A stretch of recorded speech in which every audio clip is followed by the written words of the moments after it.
નમસ્કાર. ચાલો આજે વનસ્પતિની અંદરની દુનિયામાં એક સફર કરીએ. આપણે એ સમજીશું કે આ પેશીઓ કેવી રીતે બનેલી છે અને એવા કયા કાર્યો કરે છે જેનાથી એક છોડ જીવંત રહે છે અને મોટો થાય છે. ક્યારે વિચાર્યું છે કે એક નાનકડું મામૂલી બીજ કેવી રીતે સમય જતાં એક વિશાળ મજબૂત વૃક્ષ બની જાય છે? આ કોઈ જાદુ નથી. આની પાછળનું વિજ્ઞાન વનસ્પતિ પેશીઓના અદ્ભુત સંગઠનમાં છુપાયેલું છે. તો ચાલો આજે આ રહસ્યને જ ઉકેલીએ. આ સમજવા માટે આપણી સફરનો આ રહ્યો નકશો. આપણે શરૂઆત કરીશું પરિચયથી, પછી વૃદ્ધિ માટે જવાબદાર વર્ધનશીલ પેશીને જોઈશું અને ત્યાર પછી સ્થાયી પેશીના બે મુખ્ય પ્રકારો સરળ અને જટિલ વિશે ઊંડાણમાં વાત કરીશું. ઓકે, તો ચાલો શરૂ કરીએ એકદમ પાયાના સવાલથી. આપણે જ્યારે પેશી શબ્દ સાંભળીએ ત્યારે આનો મતલબ શું થાય છે? સાવ સરળ ભાષામાં કહીએ તો પેશી એટલે કોષોની એક ટીમ. આ એવા કોષોનું ગ્રુપ છે જે એક જ જગ્યાએથી બન્યા હોય અને બધા સાથે મળીને એક ચોક્કસ કામ કરતા હોય. જેમ ઈંટો ભેગી મળીને દિવાલ બનાવે અને દિવાલોથી ઘર બને, બસ એ જ રીતે કોષોથી પેશી અને પેશીઓથી આખું વનસ્પતિ શરીર બને છે. વનસ્પતિમાં પેશીઓને આપણે મુખ્યત્વે બે ભાગમાં વહેંચી શકીએ. એક છે વર્ધનશીલ પેશી, જે સતત નવા કોષો બનાવતી રહે છે અને છોડને મોટો કરે છે, અને બીજી છે સ્થાયી પેશી, જેમાં કોષો વિભાજન કરવાનું બંધ કરી દે છે અને કોઈ ખાસ કામમાં જોડાઈ જાય છે.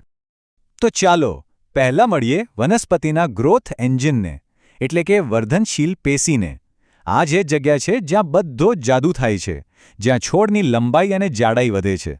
સમજી લો કે આ વનસ્પતિની કન્સ્ટ્રક્શન સાઇટ છે. આ પેશીનું નામ મેરિસ્ટેમેટિક ગ્રીક શબ્દ મેરિટોસ પરથી આવ્યું છે, જેનો અર્થ જ થાય છે વિભાજન.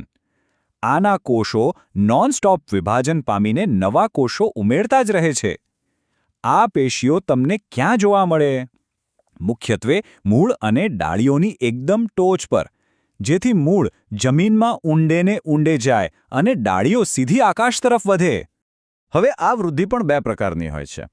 એક છે પ્રાથમિક વર્ધનશીલ પેશી, જે છોડની લંબાઈ વધારે છે. આ જન્મથી જ હાજર હોય. જ્યારે બીજી દ્વિતીય વર્ધનશીલ પેશી પાછળથી એક્ટિવ થાય છે અને થડ અને મૂળને જાડા બનાવે છે, એટલે કે તેનો ઘેરાવો વધારીને તેને મજબૂતી આપે છે. સારું, તો જ્યારે વર્ધનશીલ પેશીના કોષો વિભાજન કરવાનું બંધ કરી દે ત્યારે તેઓ બની જાય છે સ્થાયી પેશી. અહીંથી જ શરૂ થાય છે ડિવિઝન ઓફ લેબર, એટલે કે કામની વહેંચણી. દરેક કોષને હવે એક ખાસ કામ સોંપી દેવામાં આવે છે અને તે એ કામમાં માસ્ટર બની જાય છે. આ સ્લાઇડ પર આ બંને વચ્ચેનો તફાવત એકદમ સ્પષ્ટ છે. વર્ધનશીલ પેશી એટલે સતત વિભાજન અને વૃદ્ધિ, જ્યારે સ્થાયી પેશી એટલે વિભાજન બંધ અને કોઈ ખાસ કામની શરૂઆત, જેમ કે ખોરાકનો સંગ્રહ, આધાર આપવો કે પછી પાણીનું વહન કરવું. સ્થાયી પેશીઓમાં સૌથી પહેલાં આપણે મળીશું સરળ પેશીઓને. એને સરળ કેમ કહેવાય? કારણ કે એમાં એક જ ટાઈપના કોષોની ટીમ હોય છે. ચાલો આ ટીમના ત્રણ મુખ્ય ખેલાડીઓ કોણ છે એ જોઈએ. પ્રથમ અને સૌથી મુખ્ય ખેલાડી છે મૃદતક. વનસ્પતિનો મોટા ભાગનો હિસ્સો આ પેશી જ બનાવે છે.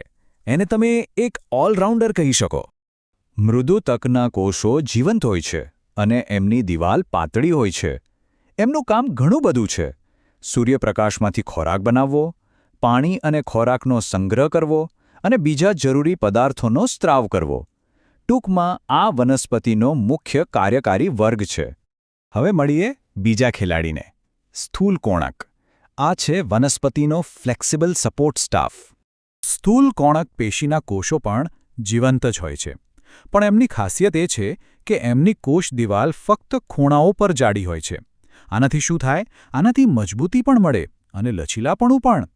એટલે જ્યારે જોરદાર પવન આવે ત્યારે કુમળી ડાળીઓ તૂટી જવાને બદલે વળી જાય છે.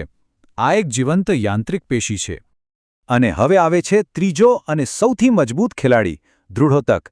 આને વનસ્પતિનું સ્ટીલનું માળખું કહી શકાય. દૃઢોતકના કોષો જ્યારે પરિપક્વ થાય ત્યારે મૃત બની જાય છે. હા, તમે બરાબર સાંભળ્યો, આ મૃત કોષો છે. એમની કોષ દિવાલ લિગ્નિન નામના એક સિમેન્ટ જેવા પદાર્થને કારણે ખૂબ જ જાડી અને કઠણ હોય છે. એમનું એક જ કામ છે વનસ્પતિને જબરદસ્ત મજબૂતી આપવી. અખરોટનું કડક કવચ કે નાળિયેરના છોતરા આની જ તાકાતનું ઉદાહરણ છે. તો ચાલો આ ત્રણેયની ફટાફટ સરખામણી કરી લઈએ. મૃદુતક એ જીવંત ઓલરાઉન્ડર છે, સ્થૂલકોણક એ જીવંત અને લચીલો આધાર છે, અને દૃઢોતક એ મૃત પણ અત્યંત કઠણ આધાર પૂરો પાડે છે.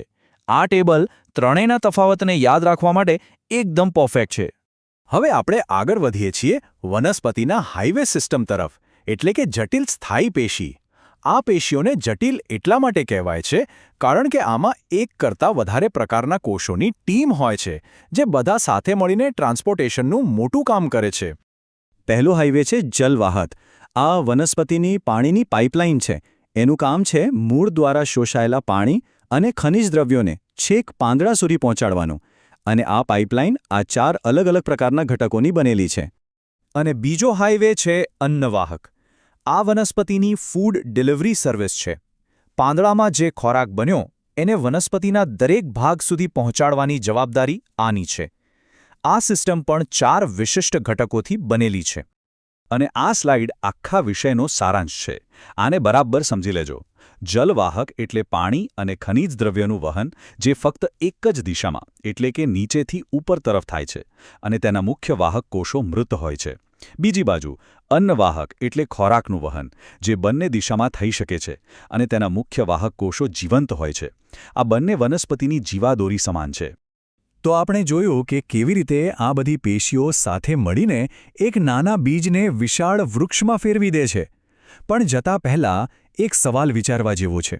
વનસ્પતિ પાસે આપણા જેવું હૃદય કે કોઈ પંપ તો છે નહીં, તો પછી આ પેશીઓ ગુરુત્વાકર્ષણની વિરુદ્ધ જઈને સેંકડો ફૂટ ઊંચા વૃક્ષની ટોચ સુધી પાણી પહોંચાડે કેવી રીતે?